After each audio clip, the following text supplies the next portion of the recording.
Wara xhur ta' konsultazzjoni u diskussjonijiet intlaħaq bil unanimu dwar l-emendi fl-att dwar l-Ilsien Malti. Pass li ġabi sodisfazzjon li s-sitt taqdiet tal-Malti f'pajjiżna, kif stqar Olvin Vella, lettur fid-Dipartiment tal-Malti fl-Università ta' Malta u l-President tal-Akkademja tal-Malti. Is-sitt taqdiet tal-Malti huma sodisfatti li daw l-emendi ippreżentati fil-Parlament għaddew unanimament għaliex huma emendi li tjiebu ħafna mill-ewwel darba li tresqu fil-Parlament.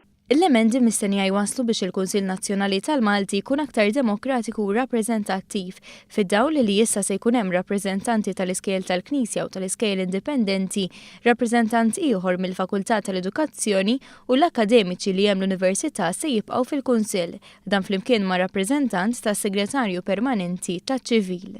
Din hija ħaġa importanti ħafna għalli dan ifisser li d-deċiżjonijiet li se jibda jieħu l-Kunsill Nazzjonali nibdew narawhom infurzati b'effiċjenza akbar. Jiġifieri jekk aħna ngħidu li s-siti elettroniċi tal-Gvern għandhom ikunu bilingwi bil-Maltu bl-Ingliż u mhux iktar bl-Ingliż biss, issa se jkollna assigurazzjoni li se jsir hekk.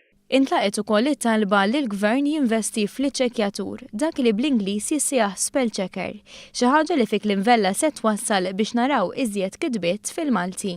Naħsbu illi n-nies ma tiktibx ħafna bil-Malti għax għandha biża' kbir li tiżbalja l-kitba tiegħu. U ċ-ċekkjatur huwa għodda li isserraħ ras ħafna nies. Biex hekk il-pass li jmiss huwa li jinħatar il-Kunsill Nazzjonali tal-Malti u jsiru laqgħat iżjed spissi mal-entitajiet konċernati.